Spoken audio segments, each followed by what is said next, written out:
turn it on and then I can send that right there. That should work.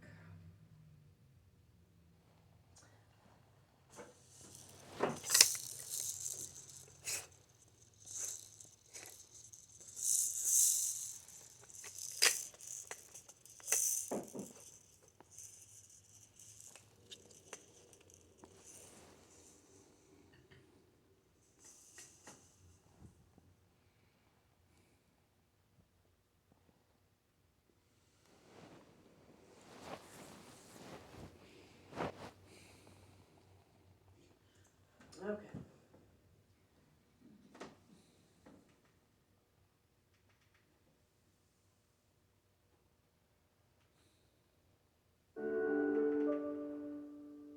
Limit setting. How to set appropriate limits with your children. This video will discuss how to set limits with your child.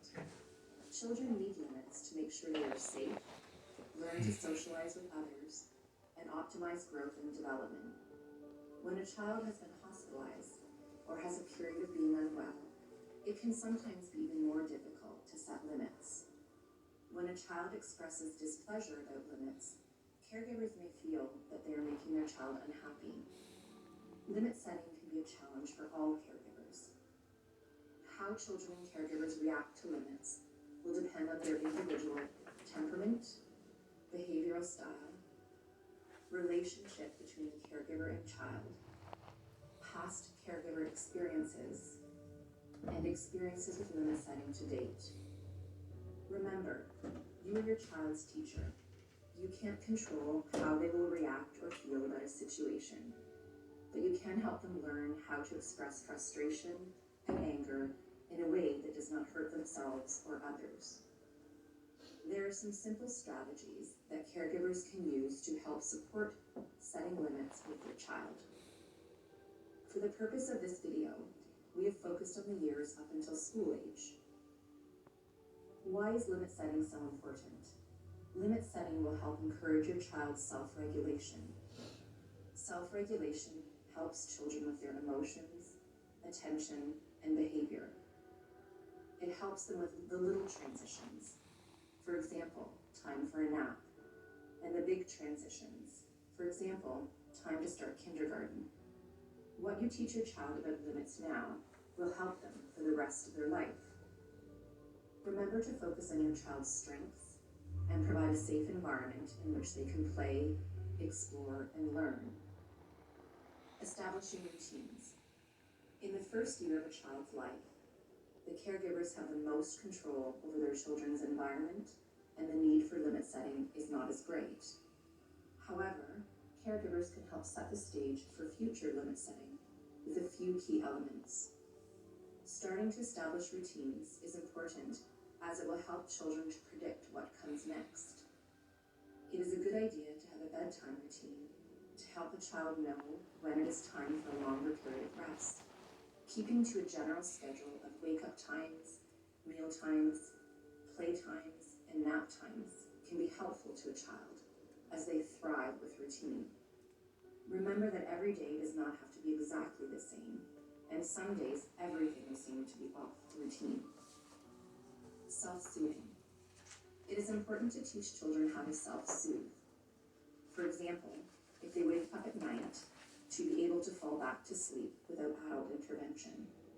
Try to avoid using devices to help your child learn to self-soothe or stick to routines. Creating safe spaces. As a child becomes more mobile, they will want to explore their environment more. It is your job as a caregiver to make sure that the child has a safe place to sleep, play, and eat.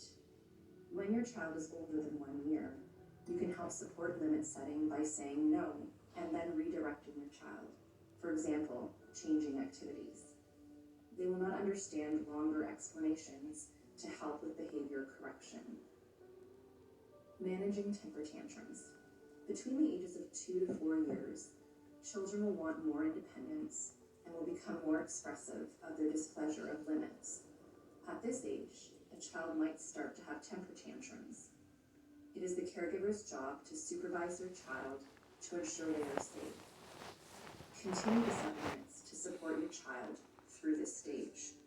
Set an example of the behavior you would like to see, or move the child away from the situation that is causing the unwanted behavior. For example, taking them out of the grocery store. At this age, many tantrums are the result of being told no, or when they are not given something that they want. Whenever possible, try not to give in to what started the tantrum in the first place, as children can learn that a tantrum is an effective way to have their caregiver give them what they want. Acknowledge feelings. Acknowledge your child's feelings and help model the words that convey their emotions. For example, you must feel very angry right now. Give a brief explanation as to why the limit has been set. Give choices. Try to give your child independence through real choices. For example, do you want to wear the red shirt or the blue shirt? Start to give your child a say in some of the activities that happen that day. For example, going to the park or out for a walk, as well as with some of the activities they may not want to do. For example, will you buckle your car seat or will mommy? Make sure that if you give them a choice, that you can follow through after. Sources of unwanted behavior. In general, you should consider that there is a source for unwanted behavior. Is your child hungry, tired, or feeling unwell? Do they need a diaper change? Are their toys age appropriate? Is their environment calm, comfortable, and organized? Have you left enough time for your child to transition to the next activity? Have you been involved with another activity and not paying attention to your child? How to address unwanted behavior. Try to make your interaction about an unwanted behavior as unemotional as possible. Avoid yelling, becoming physical with your child, or saying hurtful words. Try to get down to the child's eye level and make eye contact during your interactions. You are keeping your child safe and helping to support their development. Show your child your pleasure after a behavior correction. Remember, the correction is aimed at the behavior, not at the child. Helping to prevent unwanted behavior. Be consistent with your expectations and avoid idle threats of consequences. Model the behavior you want to see and keep explanations brief. Be excited and give lots of positive reinforcement for behavior that you would like to see in your child. For example, praise them when they play well with their sibling. Timeouts. Timeouts should only be used after other forms of positive discipline have been attempted. Timeouts can start at approximately 3 years of age and should last approximately 1 minute per year of age to a maximum of 5 minutes. Pick a quiet location to have the timeout and tell your child briefly what behavior led to the timeout. Ignore the child during the timeout. When it's over, don't talk about the unwanted behavior again. Remember, teaching your child limit setting will take time, and consistency with all of your child's caregivers is important. Be patient and remember these key points. Establish routines, teach self-soothing, create safe spaces, manage temper tantrums, acknowledge feelings, give choices. Your healthcare team is here to help. If you have any questions or concerns about... That's it. All the answers summed up in 8 minutes. How's that? Yeah. More. Mhm. Whoop.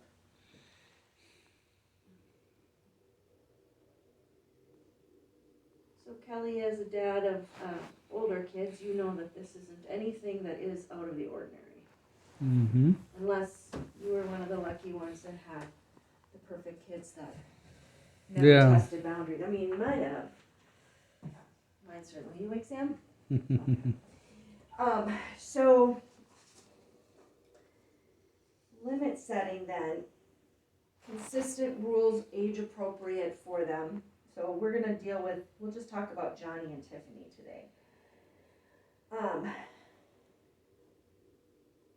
So it's important that they know what's expected of them. And it's common that once we start with the expectations, we might see an increase of aggression or defiance or no, don't want to do that. But as the video, taught us that these boundaries and limit settings and routines when they're young are going to help them as they transition. They're going to be going to daycare, going to school. They'll be getting a job someday.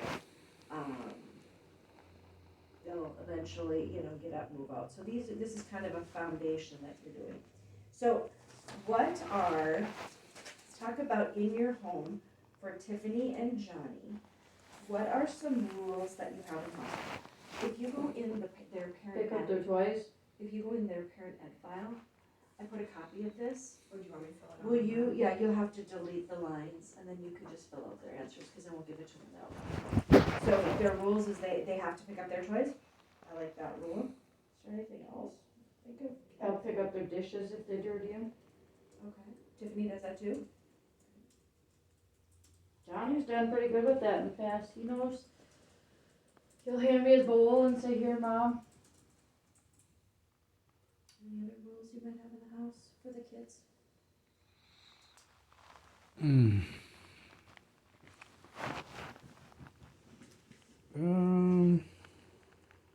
See, they wake up, and then it's usually either eating or taking a bath. So we try to have the water filled up to a certain level. So, if there's too much water, we got to supervise them. But that's kind of one rule. We like to watch pretty close so that little Tiffy don't end up drowning.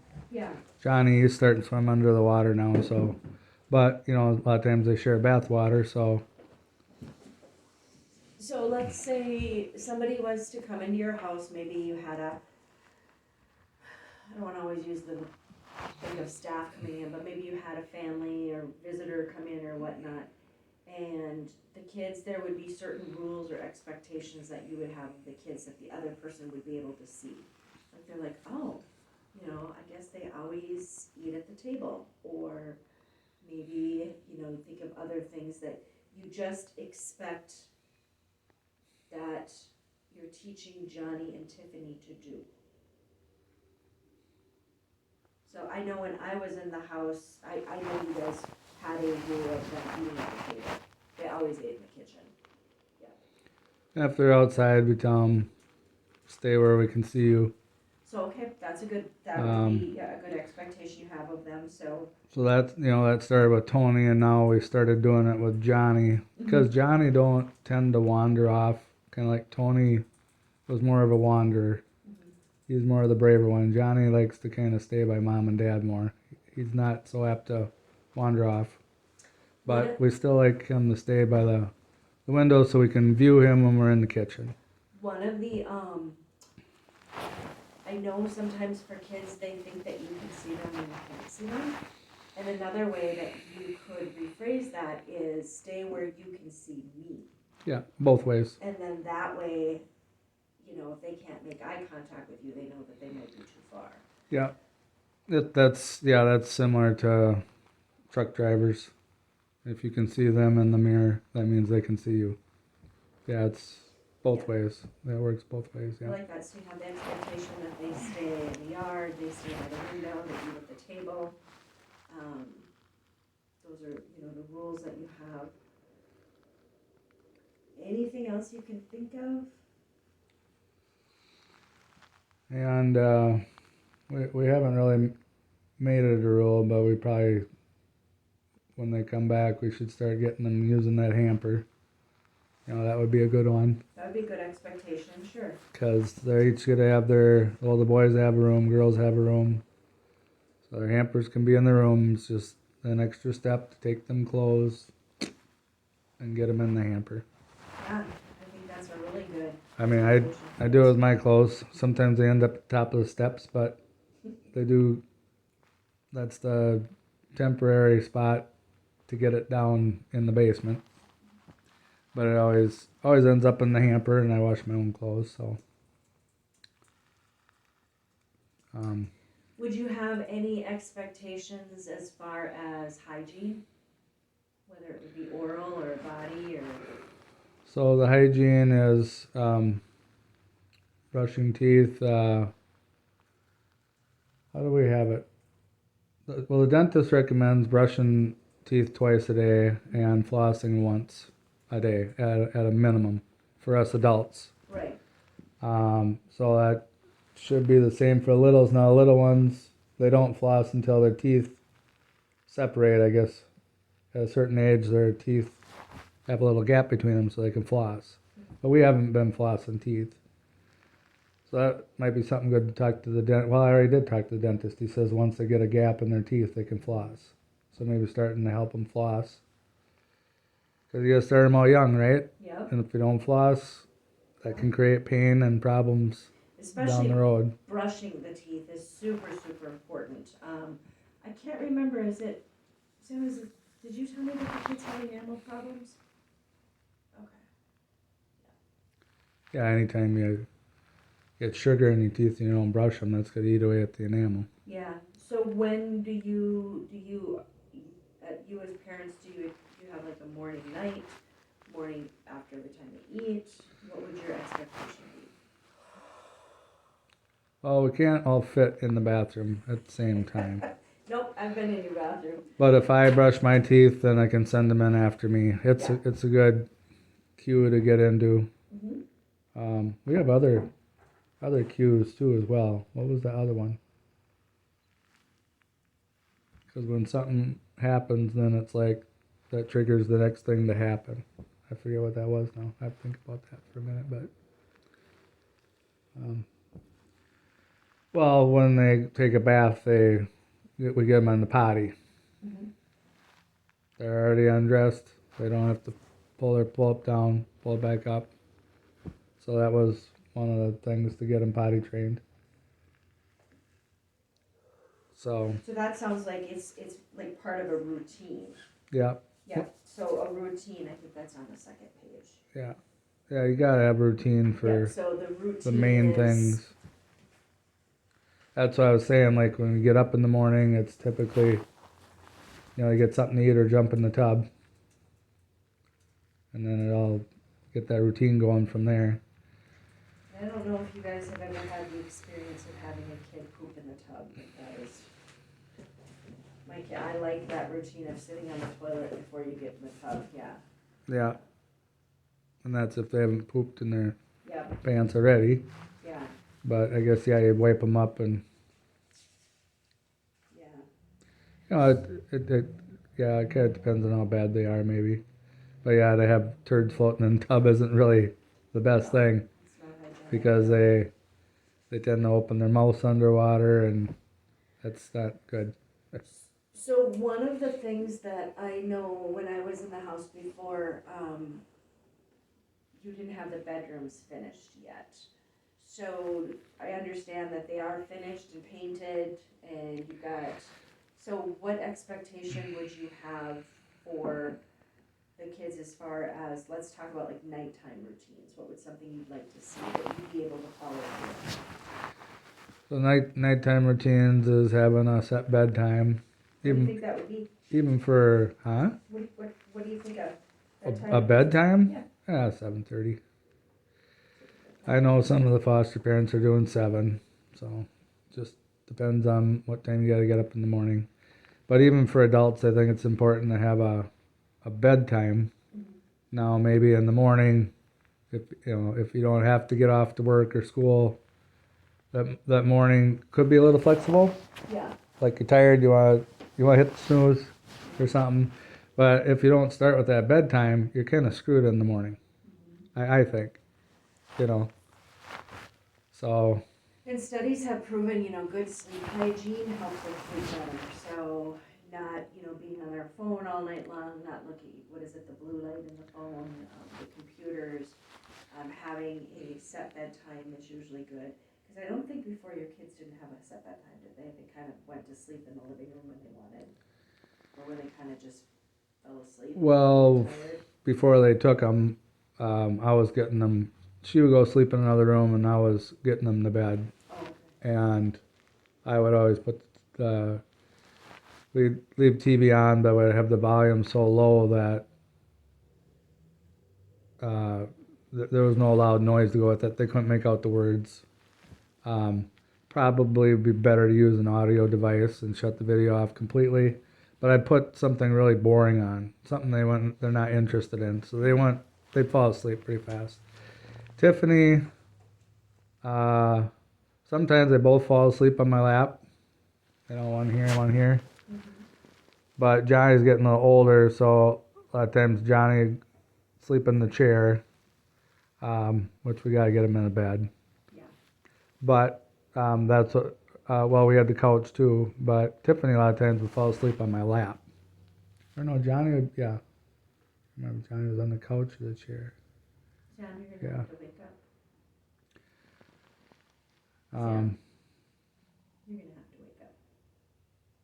yeah, she's not feeling 100%. Need that coffee, Mama. Pumpkin spice. Yeah, those routines are really important, especially that bedtime routine, and then the expectation that they sleep in a bed. It sounds like Hannah and John are struggling with that now, as far as I think she said at the meeting they're trying to get them to stay in their beds. So yeah, because I remember her saying something about that. well, they're working on it. Tiffany's got a bed at home, so she's not really a stranger to that. Sounds like she's in a. Is She she hasn't been with in the a crib mattress for on the floor? years. Huh? Isn't she in a crib, but the mattress is on the floor, so she stays At the Vandalays? Yeah. Yeah. They got her on a bed instead of a crib. Yeah. Well, she hasn't been in a crib for years. Yeah. Well, she's only 2 years old. For months. Seems like it's been years. A long time. Oh yeah, we had her out of that crib a long time ago. So, but if they're changing something at their house, it's a change. They also reverted back to the Nooks, which now they're getting. Yeah, they got rid of that. They're getting rid of them. So That's good. they went to those crutches because they were having a hard time dealing, and now they're getting it back to the way we had it. So, which is good to hear. They did what they had to do. All right, so from what I hear, a routine that you have implemented or you want implemented that you would be able to follow through then is 7:30 bedtime.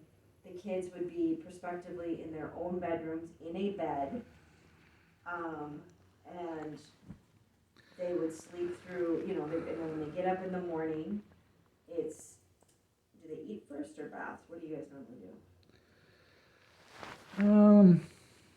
Trying to remember now. Because they got up really early, I know, didn't they?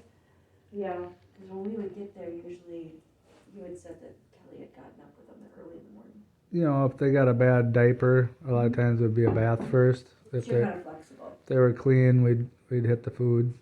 Good. Sippies all the time. Well, Johnny's more of a cup kid now. He's getting older, but yeah, Tiffy mostly was on my lap. Johnny sometimes on the lap, sometimes he likes sleeping in the chair, so we just kind of let him. But that's not ideal because if they wet, then the chair starts smelling, and our beds have plastic coverings on them. That's what that what was he? Detective or? He was a younger guy. It was a long time ago. But he suggested doing that, so we got the beds all wrapped in plastic, and then the bed sheet goes over top of that. But just for the odor, the cleanup process, it's just so the mattress don't get dirty or smelly. So let's think about, those are great routines to have in the home. I think that at their age, those are pretty basic, meal times, bath, teeth brushing, I would assume hair combing would be short hair, but Tiffy, you don't have to do that. Yeah, there's a brush available for them. Yeah. And you guys being parents, you guys are their teachers, right? So you're teaching them how to do it, how to brush my teeth. You're modeling that behavior. You're also modeling that. You're teaching them the foundation so that they know this is what's expected of me, and you're going to follow through with those. So let's take it to in our sessions here. Because what I want to start doing is I want to, and actually I am doing, is taking data to observe routines and expectations that you would set here, and then you'd be able to follow through with them. I think part of the reason that, and it's only part, there's a lot of different moving factors in it, is the kids do have a hard time regulating because I don't even know what's expected of them. I can't imagine they know what's expected. I have a I know that the high chair is usually expected, and the transitions of holding hands or carrying them to get them used to that expectations. So while you're here in sessions, what is a routine that you guys, like, tell me how you would plan your sessions. Well, this is nothing new. We've been to Menominee 100 times. We had a routine over there. They eat, they do hugs, they do playtime. I don't think they need a nap time because I spoke to the Vandaloos. They usually nap at 11:30. Okay. So just following their routine somewhat. What was the other things we did? So you gotta decide if you're going to the park or staying in, or that's the basic routine. So eat, playtime. I mean, it's a 2-hour visit, right? It's not. We're not getting them up and brushing teeth and No. like. I just you want to know. see that you guys can practice the expectations, follow through, and routines here. So when Yeah, it's good to have a routine because we had that in Menominee, and Lexi had it written out, laminated. It was sat on the table. I think it was 4 or 5 things, and it was good for me to kind of have it in my head. Mhm. She had it on the table in case we need to reference it. So could we say eat, playtime, and then clean up? I think that's probably a routine because then they leave. Yeah, the cleanup was another one. Yeah. Yep, I think those are 3 very simple things that they can do. So let's go, if that's our routine, our expectations when they come in to eat. Well, actually, before they come in, I'm still going to hold you guys to the expectation that they don't run. Again, make sure they don't push on that gate either. We're having some problems with the gates, so. I know We there's got problems with our gate too. Yeah. Like them Pretty soon jumping we'll over have a top of it. Pretty soon we have a Kelly gate made. I don't know. It's not a security gate. It's just more of a visual. So parents and clients know that go beyond that. But what we're finding out that kids are just excited to come back, and so they barrel through that gate. You gotta get one of them King Kong gates. What's that? Oh, you mean like a big metal gate? You ever watch movie yeah. King Kong with those natives? No. And they had those big doors that were like 50 feet tall, and then the big log that went across. Actually, I think I do remember that. Something to Yeah. so they don't kill your gate. It's But gotta be actually, beefy. that's a really good expectation to teach them, because whether it's here or it's the doctor's office or any public building, they can't go through every door, right? I mean, No. there's like doors for a reason. So, Well, like at our house, that gate basically, it started as a gate, and then Fiona broke her arm, so we started beefing it up, and now it's 3/4 level high, and they're jumping over it. It's like, yeah, if we just put a door there, that would have solved the whole thing, and that's what most dentists, doctors' offices have, are doors, yep, not gates. yeah. But- We weren't able to put a door. You guys are set up similar to what we are. Yeah. For whatever reason, you like to be able to kind of see, like we like to be able to see, it's that open concept, like most people have in these newer houses. You like to be able to see from the kitchen to the living room, but yet you want to block them, but yet they're jumping over gates. And Yeah. by the time they're old enough they don't need a gate, then we'll have it figured out. I've observed the kids too, like they like to go indoors or go in rooms, so they're just at that age where we just as parents have to teach them that you don't go through doors or you don't go in rooms that aren't your own, and I think they're just exploring. But I need you guys to step in and have those expectations that you can follow through, not pushing through the door, holding their hands or carrying them, or the kids hang on to your shirt, I think. They kind of, it slows them down, they know the expectation of that. I would agree with that. The other side of that coin is, like over in Menominee, they had a kitchen sink set up, and it wasn't fastened to the wall, and they're like, well, we don't want them climbing on it. It's like, well, you put it there, it's tempting, it's one of those things. And like at our home, that's another thing I got to do. I got some of the dressers anchored to the wall. It might just be one sheetrock screw. A lot of times is enough. They don't want to anchor it there because they're renting the office, and the landlord probably don't want holes drilled in the wall. So it's... What a perfect opportunity for you to supervise your children. Well, so that's where you would get up and you would redirect them. Yeah. Expectation is you don't climb, you don't push through Right. these walls. Granted, we don't have a door that separates it. We got like a barn door, petting zoo door. That's what I always think it is. But still, and the reason that I'm going to be a stickler on, and we're going to start very simple, those expectations coming from the entryway back here is because we need to prove to the county that you guys are able to set and follow through. Set those expectations and follow through. It's just something that we can practice, and after a while, the kids are gonna get to the point that they're gonna learn. They're gonna know, oh, I have to hold my dad's hand.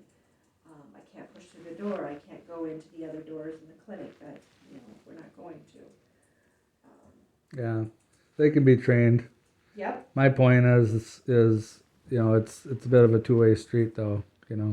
Put kids in a room. There's things to climb on. They're gonna want to climb on stuff. So maybe there could be an improvement both ways. The kids can be trained, but also maybe things should be bolted to the wall, for safety reasons. So I mean that door kind of swings both ways, in my opinion. And we do things like child-proof, the cabinet is secured. That's secured, so it don't tip over? That, actually, no, I don't know if it is. Because, No, I don't think it is. Mm-mm. However, I'm gonna challenge you with this. If your kids are climbing in it, whether it's secured or not, you as a dad need to step up and make sure they're safe and get them down. Yeah, me as a dad, my first rule would be and we got to do that at our house. Not everything is secured. That would be my first step. Because if that tips over and lands on a kid and kills him, then that's on me. So, we have a lot of families that come through here. Not every family has an issue with kids climbing. Right. If your children are climbing and it's unsafe, then we as parents need to step up Right. and correct their behavior and make sure that we know, if Johnny starts climbing on the shelves in there, Yeah. and we know that it's not bolted down, Yeah. and honestly, even if it was bolted down, do we want our kids climbing on shelves? Yeah. I'm thinking that's probably an expectation that we wouldn't have them do. Yeah. And sometimes, you got to step out to grab a cup of water, and you don't want that thing tipping over and killing them. That's the reason for bolting it down. That was something I was taught by my stepdad. It makes sense to my head. I'm sure there's been kids killed by dressers or whatever tipping over on them or hurt. And if when that happened is they weren't supervised. And if they had a sheetrock screw in there, that could have been avoided. One screw, and that takes 1 minute. All right, so expectations, we'll start today with the entryway. No barreling through the doors, Gates. or the gates, there's no doors, or going in the rooms where the doors are open. Just letting them know that we need to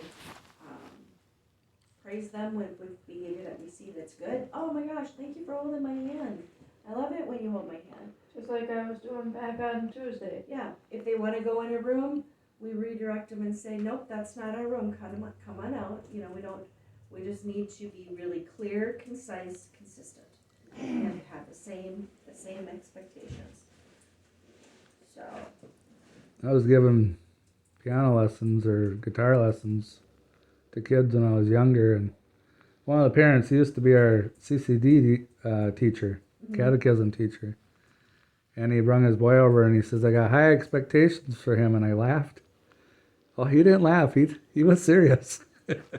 It was just a reaction because I don't usually hear that back then. And, but yeah, expectations, the definition of an expectation is having a real strong or powerful belief, and then, a strong and powerful desire, and having a strong, powerful belief. So it's desire and a belief combined is what a expectation is. So So I know when we've talked in the past, I guess my perspective of you are more of a let the kids kind of learn as they go kind of parent, or that's some of the conversations we've had has been that. Are you comfortable setting limits and expectations with the kids, or is that something that is not something you feel that you need to do? My primary goal as a parent is to protect them to keep them alive. Okay. That's my number one. And then outside of that, I don't want them to get maimed, lose an eye. Yeah. Kids are going to be on the playground, and sometimes they'll get a broken leg, and that leg will typically heal. That's one thing. But so those are my primary as a parent. So when you say keep them alive, are you saying shelter, food? Well, those are the basic necessities. So that would be a close second. I mean, I can go a couple days without eating, but or I could sleep under a park bench. But if they're going to be dead, that's a completely different thing. So Okay. that's my primary. So clarify for me when you say my primary goal is to keep my kids alive. Yep. What is that? Like time Johnny almost could have drowned in the bathtub, and I grabbed him. That would be a primary. I was listening for him downstairs. He was whining. I went upstairs, and he was rocking on his tailbone back and forth, and the water was getting higher. And I couldn't just get him out of the tub. I had to kind of lunge because at the last minute the water crested right here and started going in. Now maybe he would have flipped over and jumped up and been fine, but maybe he is the type of kid where he gets real scared, and that's why he kind of likes to stay by us too. He's different than Tony is that way. Oh yeah, Tony's our runner. Or maybe he might have took a gulp of water, and maybe he did get a little bit of water, but I was able to grab him. So that's why I watch that water level in the tub, especially for Tiff, because kids drown. That's a very common thing. Well, and they can even get water. They can even, what is that called when you drown after you get out of water? The ammonia? Yeah, well, pneumonia? yeah, you aspirate it and then Yeah. you can, Yeah, so that could be really bad. yeah. The RSV would be another. Get them in sooner than later. And you can't bring every kid in for every single little thing all the time, but that, like we found out from our mechanic, that can be deadly. So it's more of like the physical, keeping them alive. Your focus is on. That would be my the as physical. a father. That would be my primary. Okay. And of course, kids need love, and they need all this, the food and the shelter and the clothing, and But that would be my number one goal. Sam, is it hard for you to set expectations and follow through with the kids? Do you think it's important? No, don't think it's real important. They kind of do as they want. I just kind of tell them, stay in the room close to mom if I'm not in the other room. Mhm. Or I say constantly, come talk to mom, let me know what you're doing, and usually they do it. When you go to public places, when they were with you, like the park or the store, was it difficult to set rules and limits with them in public places? Ray told Tony and Johnny and Tiffany, when we went to Carson Park, they had to stay close, and they did. So if they don't want to do what you've asked and they cry or Then I tell them to go Defiance. home. They lose that privilege of playing his part. Is it hard for you to hear them when they cry or they don't? Not really.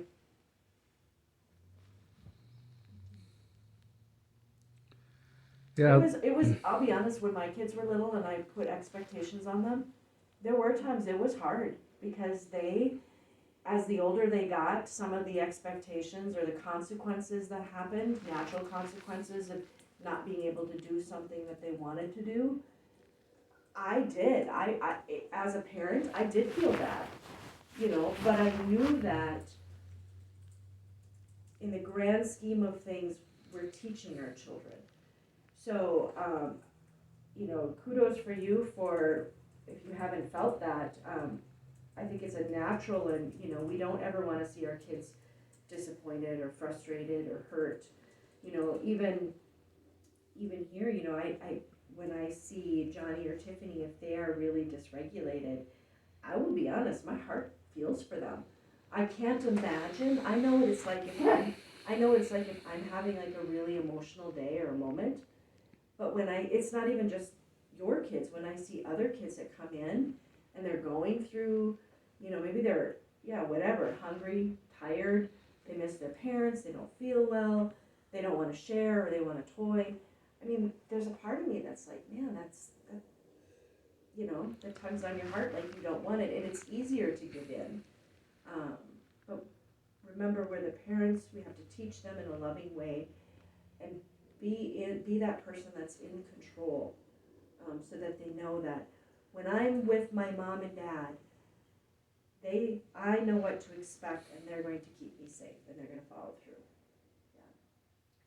It's kind of, and I know that from the entryway here is such a trivial thing, but it's just the fact that I want to see you guys in practice, setting up those expectations and following through, and then dealing with any defiance that might come with it. Oh, I like the way you look at it, or explain it better. In Menominee, it was, what did they label it as? Danger or something? It's like, oh my gosh, yeah, that's pretty dangerous. Oh yeah, I will admit, But them guys running through the hallway here is not dangerous. They know where they're gonna go. I like the way Christy puts it better. It's like you kind of get them into the routine of, holding your hand and getting them into the room, so they ain't barging in on Manny or, And it's more of just the principle of it. You're setting a limit, and they're knowing that, mom and dad are following through with this. This is what expected, and praise them for it. Let them know when they do what you see that you like. Who of us doesn't like to be praised? I'm sure, Kelly, when you do a great job, I know it's your work and it's a paycheck, but there's got to be some sense of feeling that when you look at something and somebody acknowledges that you did a good job. oh yeah, when I was younger, if I was DJing, sometimes they'd come up and praise me, and I thought to myself, not everybody does that, and then the other thought was, yeah, well, I wasn't drinking as much tonight, so maybe that had something to do with it too. So, but I've noticed too, like with Johnny or Tiffany, when they're like cleaning up and you guys say good job, they like amp it up, like clean more. Yep. They really eat that up. They like to hear that. And because why wouldn't they? You're mom and dad. They want to know that you're proud of them. yeah, I've heard two different trains of thought on that criticism, and Manny, that was one of the first things he asked me when he first started coming over was, how do you deal with constructive criticism? Mm-hmm. So on one end of the stick, some people say never criticize, condemn, or complain, but on the other end of the stick, I watched that Kitchen Nightmares, and that Chef Ramsay, he's big on criticism. Yeah. So there must be a different angle at that. Well, and the other thing too is we're dealing with children, different. Yeah. Chef Ramsay is dealing with adults who honestly have agreed to be on a show and be subject to, they know how he is. Yeah. So it's kind of like a little. They signed the contract. Yeah. You don't have to get into. Yeah. You breach the contract, this happens. But So remember, even we would never want to criticize our children. It's the behavior that we're looking at. Not that it doesn't mean that they're bad kids. It's the behaviors sometimes aren't as desired. So praise the good behaviors. And it's amazing how you will see kids get that intrinsic value of Elric, and then if you have the same expectation, shoot, and I was gonna bring, I found some stickers I had at home for Johnny and Tiffany, Halloween stickers, I left them. Yeah, if you notice, we're big on the high fives. Yeah, And we do some yeah, verbal I like too. that. Yeah, I like the high fives. But I mean, yeah, when you're Today, Christy, for the foods that I brought, Yeah, did you wash the cups out? yeah, and I got, my mom made peanut butter cookies, lemon bars. I got the lunch meat and cheese in here. I got fruit. yeah, our mom made those lemon bars. Just the peanut butter And, cookies, or the ones that have like the little Yep. crisscross? Yeah, the Yeah, homemade My ones, mom made them too. the harder ones. And she's Yeah. like, Christy's gonna complain. I said, no, it's Oh, Friday. It's a treat. And you have a really good balance, right? You yeah, and I have, haven't really you have brought meat, treats this whole cheese, time. you have meat, cheese, and fruit. I And mean, so, I yeah. haven't really brought a treat and since we started here. So I mean, I thought, hey, it's the weekend, it's Friday, it's Halloween, give it to them. I never ever would ever tell you You guys, know, it's no gonna be sweets Halloween ever. weekend. Yeah. You know, it's like give it to them, Plus, if Grandma made peanut butter cookies, those are like the best. right? And lemon bars. It's like, hey, come on now. No, it's not cream to mint. It's not alcohol. I knew you were gonna ask what I brought today. But I see a big difference because I remember the first couple times you guys brought food was like donuts and like real sweet stuff. And this is nice that you give them.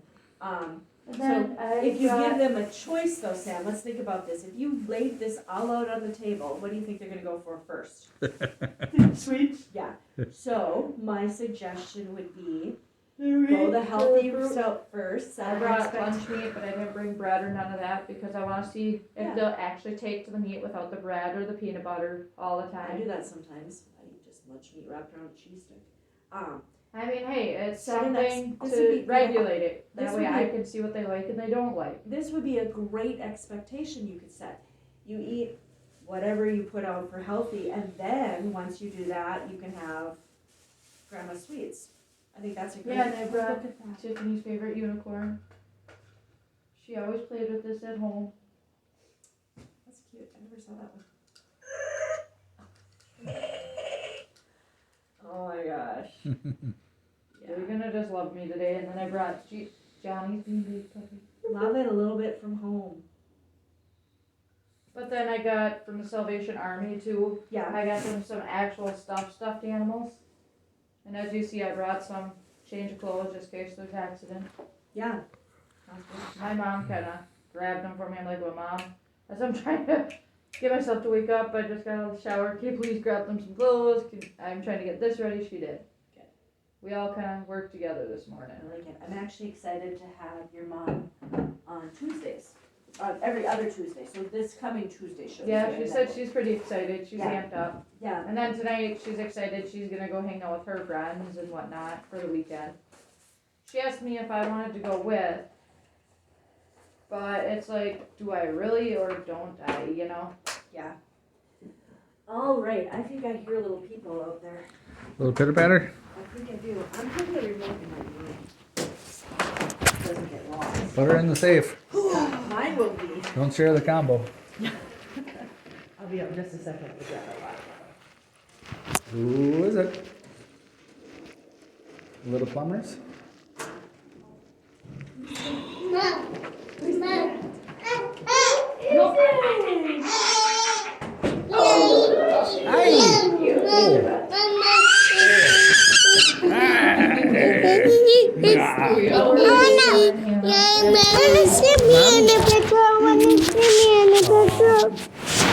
She's gonna get mad.